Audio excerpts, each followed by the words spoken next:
ఏపీలో నిరుద్యోగ యువతకు విద్యా మంత్రి లోకేష్ గుడ్ న్యూస్ చెప్పారు. యువగలం పాదయాత్రలో వారికిచ్చిన ఓ కీలక హామీపై అంతే కీలక ప్రకటన చేశారు.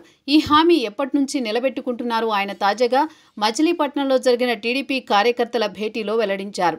దీంతో రాష్ట్రంలో నిరుద్యోగులకు నెలకు 3,000 రూపాయల చొప్పున అందించే ఈ పథకం అమలుకు రంగం సిద్ధమవుతోంది. గత ఎన్నికలకు ముందు రాష్ట్రంలో యువగలం పేరుతో సుదీర్ఘ పాదయాత్ర చేసిన లోకేష్ ఆ సమయంలో తనను కలిసిన నిరుద్యోగ యువతకు ఓ హామీ ఇచ్చారు. ఇదే నిరుద్యోగ భృతి. రాష్ట్రంలో పెద్ద చదువులు చదివినా కూడా ఉద్యోగాలు లేకుండా అల్లాడుతున్న నిరుద్యోగులకు నెలకు 3,000 రూపాయల చొప్పున అందించే పథకాన్ని అమలు చేస్తామని ప్రకటించారు. అనంతరం దాన్ని కూటమి మేనిఫెస్టో కూడా పెట్టారు. అయితే కూటమి ప్రభుత్వ ఏడాది పాలన పూర్తయినా ఈ పథకం ఇంకా అమలు కాలేదంటూ విపక్షాలు విమర్శలు ఎక్కుపెడుతున్నాయి.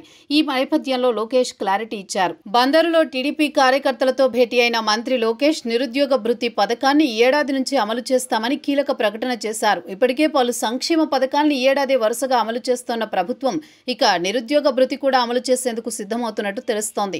ఇందులో భాగంగానే లోకేష్ ఈ క్లారిటీ ఇచ్చినట్టు తెలుస్తోంది.